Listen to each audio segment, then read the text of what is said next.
안녕하세요. 오늘 함께 깊이 파고들 이야기는요. 모든 걸 다 이뤘다고 생각한 바로 그 순간에 모든 것이 무너져 내리는 경험에 대한 이야기입니다. 그것도 한 개인의 이야기가 아니라 한 민족 전체의 이야기죠. 네, 맞아요. 한번 상상해 보세요. 40년입니다. 40년 동안의 그 고된 광야 생활을 끝내고 드디어 저 강 너머에 약속의 땅 가나안이 보여요. 정말 모든 고생이 끝나는 그야말로 감격의 순간이 눈앞에 펼쳐진 거죠. 그렇죠. 그런데 바로 그 축제와도 같아야 할 장소 시딤에서 상상조차 못할 끔찍한 비극이 터지고 맙니다. 오늘 저희는 민수기 25장의 이 극적인 사건을 매튜 헨리의 주석을 통해 들여다보려고 하는데요. 네, 승리를 목전에 둔 이스라엘이 어떻게 그렇게 치명적인 유혹에 빠져들었는지, 또 그 죄의 본질은 무엇이었는지, 그리고 그 끔찍한 재앙을 멈춘 한 사람의 창끝이 우리에게 무엇을 말해주는지 지금부터 함께 파헤쳐보겠습니다. 자, 그럼 이야기의 시작점으로 한번 가보죠. 이스라엘 백성이 시딤이라는 곳에 진을 치고 있었어요. 말씀하신 대로 요단강 동쪽 정말 가나안이 코앞인 곳이었죠. 네. 그런데 그때 모압 왕 발락이 이스라엘을 보면서 두려움에 떨고 있었어요. 군사력으로는 도저히 상대가 안 된다는 걸 깨달은 거죠. 그렇죠. 그래서 이 발락이 발람이라는 선지자의 조언을 듣고 아주 교활한 계획을 세웁니다. 칼과 창이 아니라 이스라엘 앞에 걸림돌을 놓는 전략이었어요. 이 주석에서도 그 부분을 정확히 짚고 넘어가더라고요. 우리를 죄짓게 만드는 존재야말로 가장 위험한 적이라고 경고하죠. 물리적인 공격보다 우리 스스로를 무너뜨리게 만드는 게 훨씬 더 치명적이라는 거네요. 바로 그겁니다. 그 걸림돌의 정체가 바로 모압과 미디안의 여인들이었습니다. 아, 발락이 이 여인들을 보내서 이스라엘 남자들을 유혹하게 한 거예요. 이게 그냥 개인적인 유속 차원이었나요? 아니요, 그게 아니었습니다. 자신들의 우상인 바알보오를 섬기는 축제에 초대하는 방식이었거든요. 바알 부월이요? 네, 그 지역에서 숭배하던 신인데 그 숭배 의식에 아주 문란한 종교적인 음행이 포함되어 있었어요. 아, 그러니까 처음부터 유혹의 목적이 단순한 쾌락이 아니라 이스라엘의 신앙 자체를 흔들기 위한 아주 계획적인 거였군요. 정확합니다. 그래서 이 주석이 발락의 칼에 쓰러지지 않던 자들이 이제 그가 보낸 매춘부에 의해 쓰러지게 되었다고 아주 뼈아프게 지적하죠. 웃으면서 다가오는 유혹, 친절을 가장한 초대가 얼마나 더 무서운지를 보여주는 대목이네요. 그렇죠.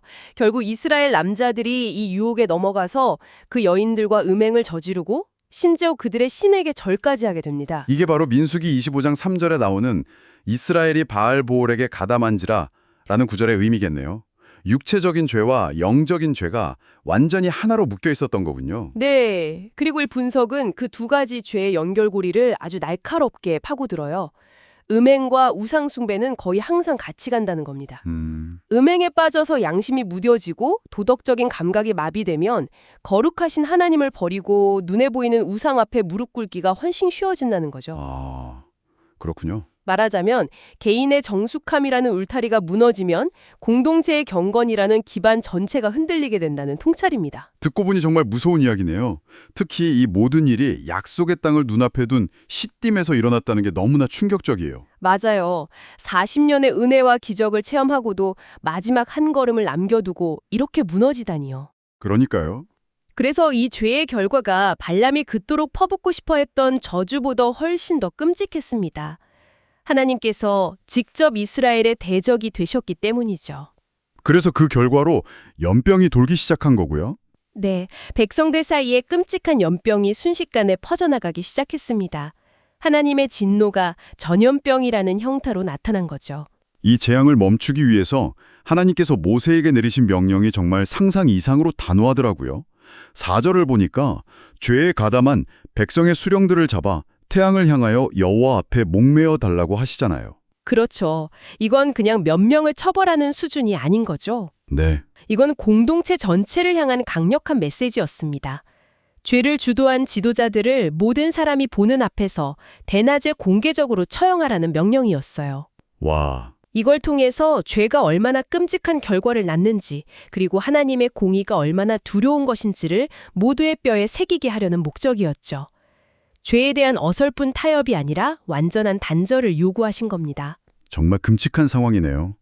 지도자들은 처형당하고 백성들 사이엔 전염병이 돌고 그런데 이 혼돈과 절망 속에서 불에 기름을 붓는 사건이 터집니다. 네, 바로 시므온 지파의 지도자였던 시므리라는 인물 때문이죠. 6절을 보면 당시 모세랑 경건한 백성들은 회막문 앞에 모여서 이 죄와 재앙 앞에서 울면서 회개 기도를 드리고 있었어요. 공동체의 존망이 걸린 정말 처절한 순간이었죠. 그런데 바로 그 사람들 앞으로 시므리가 미디안 여인 고스비의 손을 잡고 보란듯이 지나가는 겁니다. 여기서 이 고스비라는 여인이 평범한 여인이 아니었어요.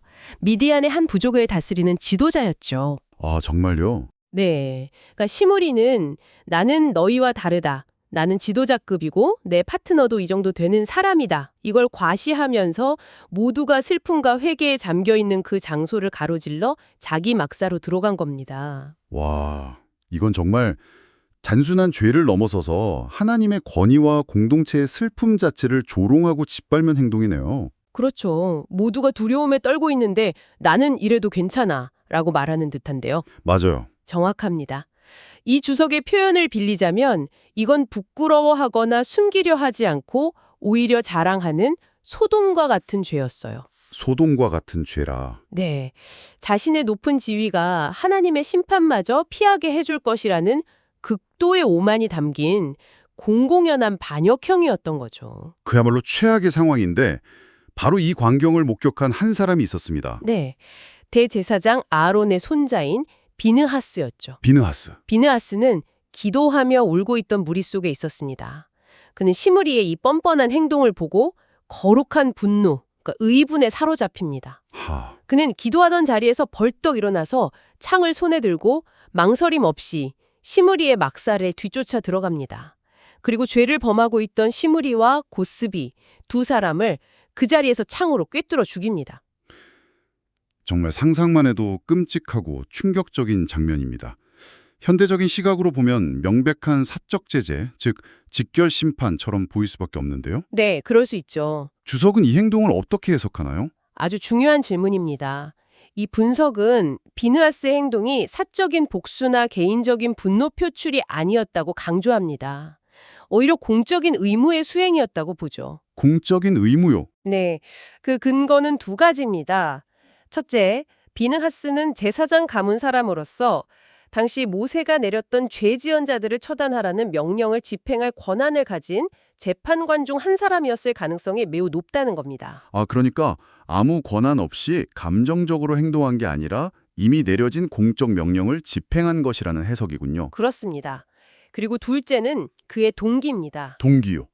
그의 행동은 개인적인 원한이 아니라 하나님을 위한 질투심, 즉 하나님의 영광이 더럽혀지는 것을 참지 못하는 거룩한 열심에서 비롯되었다는 거죠. 이 두 가지가 결합되어서 그의 행동은 사적 복수가 아닌 공적 정의의 실현으로 인정받게 됩니다. 비느하스의 이 단호한 행동이 가져온 결과가 정말 놀랍더라고요. 즉각적으로 두 가지 변화가 일어나죠. 네, 첫 번째는 재앙의 중단입니다. 비느하스가 심판을 행하자마자 백성들 사이에 맹렬하게 퍼지던 연병이 즉시 멈췄습니다. 바로 멈췄군요. 네, 이 부분에 대한 주석의 해석이 아주 인상 깊은데요. 백성들의 눈물과 기도는 이런 정의의 행동이 실현되기까지는 아무런 효력을 가져오지 못했었다고 말해요. 회개하는 마음만으로는 부족하고 그 회개에 걸맞은 죄를 실제로 끊어내는 단호한 행동이 뒤따라야만 비로소 완전한 해결이 이루어진다는 것을 보여줍니다. 와, 그 지점은 정말 많은 생각을 하게 만드네요. 기도가 행동으로 이어져야 한다는 것. 그렇죠. 그리고 두 번째 결과는 하나님께서 비느하스를 엄청나게 칭찬하고 축복하신다는 거죠. 맞습니다. 하나님께서 그가 내 질투심으로 질투하여 이스라엘 자손 중에서 내 노를 돌이켰다고 말씀하시면서 그의 행동을 전적으로 인정해 주십니다. 비느하스의 마음이 곧 하나님의 마음을 대변했다는 거네요. 바로 그렇죠. 그리고 그에 대한 상으로 그와 그의 후손에게 영원한 제사장 직분의 언약을 주십니다. 영원한 제사장 직분의 언약. 이게 구체적으로 어떤 의미인가요? 이 언약은 평화의 언약이라고도 불려요. 단순히 비느하스 개인과 그 가문이 복을 받는다는 차원을 넘어서는 의미입니다. 아, 그렇군요. 그의 행동이 하나님과 죄 지은 백성 사이에 깨어진 관계, 그러니까 깨어진 평화를 회복시켰잖아요. 네. 그래서 앞으로도 그 평화를 지키고 유지하는 거룩한 중재자의 역할, 즉 제사장의 직분을 그의 가문에 영원히 맡기시겠다는 약속인 겁니다. 그의 행동이 그 상급과 직접적으로 연결되는 거군요. 아주 명확하게 연결되죠. 13절을 보면 비느하스가 정의를 실행한 그 행동이 이스라엘 자손을 속죄했다고 기록되어 있어요. 심판의 행위가 곧 속죄의 행위가 된 거죠. 그가 하나님을 위하여 질투했기 때문에 속죄를 다루는 거룩한 직분인 제사장직을 언약으로 받게 된 겁니다. 하나님의 일을 할 때는 그저 마지못해 하는 게 아니라 비느하스와 같은 열심, 거룩한 열정으로 해야 한다는 강력한 메시지를 던져주죠. 비느하스의 행동으로 이스라엘 내부의 급한 불은 껐습니다. 하지만 이 이야기 여기서 끝나지 않더군요. 네, 맞아요. 하나님께서는 이 모든 일의 근본적인 원인을 제공한 이들, 즉 이스라엘을 유혹했던 미디안 족속에 대한 계산을 분명히 하십니다. 네, 여기서 하나님의 심판 방식에 흥미로운 차이가 나타납니다. 이 주석은 죄를 지은 이스라엘 백성과 그들을 유혹한 미디안 사람들을 하나님께서 다르게 대하신다고 지적해요. 어떻게 다른가요? 이스라엘은 하나님의 자녀이기에 아버지의 채찍인 연병으로 징계를 받았지만 유혹자인 미디안 사람들에게는 전혀 다른 종류의 심판, 바로 원수의 칼이 예고됩니다. 징계와 심판은 다르다는 거군요. 그래서 모세에게 미디안 사람들을 대적하여 그들을 치라 라는 아주 단호한 명령을 내리시죠. 네. 이 명령의 이유는 무엇이었나요? 18절에 그 이유가 명확하게 나와 있습니다. 이는 그들이 속임수로 너희를 대적하였기 때문이라고요. 속임수. 네. 그들은 우연히 이스라엘을 죄짓게 한 게 아니었어요. 처음부터 의도적으로 계략을 꾸며서 이스라엘의 신앙을 파괴하고 그들을 함정에 빠뜨렸습니다. 메투엘리는 하나님께서 이처럼 사탄의 일을 행하는 자들, 특히 당신의 백성을 의도적으로 유혹해서 죄짓게 하는 세력은 결코 잊지 않으신다고 강조합니다. 이 명령에 담긴 영적인 원리도 짚어볼 필요가 있겠네요. 그렇죠. 이 분석은 이 명령을 우리 삶에 적용할 수 있는 중요한 원리로 연결합니다.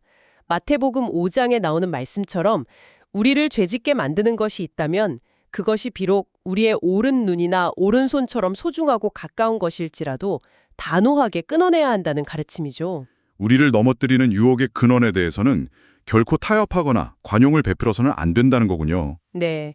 이것이 바로 하나님의 뜻대로 하는 근심에서 비롯된 거룩한 분노와 보복의 한 형태라고 설명합니다. 오늘 민수기 25장의 이야기를 깊이 들여다봤습니다. 약속의 땅을 코앞에 두고 벌어진 이스라엘의 끔찍한 타락과 그에 대한 하나님의 무서운 심판. 그리고 모두가 절망에 빠져 있을 때 한 사람의 거룩한 열심이 어떻게 공동체 전체를 위기에서 건져냈는지 생생하게 확인할 수 있었습니다. 향한 사랑의 징계와 유혹자를 향한 준엄한 심판의 차이도 짚어볼 수 있었네요. 이 이야기는 단순히 3000년 전의 낡은 기록이 아니라 오늘을 사는 우리에게도 여전히 날카로운 질문을 던지고 있습니다. 어떤 질문일까요? 오늘 우리 삶에서 마치 바알보올처럼 우리의 신앙과 가치를 교묘하게 위협하고 무너뜨리려는 유혹들은 어떤 모습으로 다가오고 있을까요?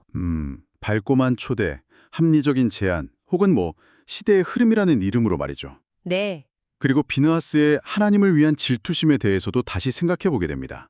그의 극단적인 행동을 오늘날 그대로 적용할 수는 없겠죠. 물론이죠. 하지만 죄악에 대해 무감각해지고 불의를 보고도 좋은 게 좋은 거라며 침묵하는 것이 미덕이 되어버린 이 시대에 그의 거룩한 분노와 단호한 행동은 어쩌면 우리가 잃어버린 신앙의 한 모습은 아닐까요? 생각해볼 만한 지점인 것 같습니다. 이 질문을 청취자분들께 남겨드리면서 오늘 이야기를 마무리하겠습니다.